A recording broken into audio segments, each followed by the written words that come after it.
আমি এই দেশের সন্তান, আমরা এই দেশে জন্মগ্রহণ করেছি।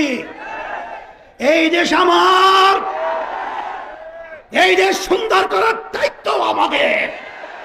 ফ্যাসিস্ট, চাঁদাবাজ, মিথ্যুক এবং বিদেশের তাবেদারদেরকে এই বাংলার জমিনের মধ্যে আর মাথা উঁচু করে দাঁড়াতে দেয়া যাবে না।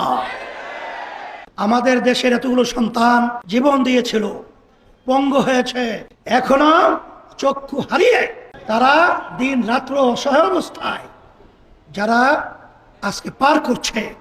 আমার সাংবাদিক বন্ধুদেরকে বলবো, আমার প্রশাসন ভাইদেরকে বলবো, এবং সর্বশ্রেণীর সর্বপেশার আমার ভাইদেরকে বলবো, আসেন আমরা সবাই একত্রিত হই, আমরা সবাই একাকার হয়ে এই খুনিদেরকে, এই চাঁদাবাজদেরকে, এই বিদেশি তাবেদারদেরকে আমরা এই বাংলাদেশের মধ্যে চিরতরে কবর রচনা করতে হবে।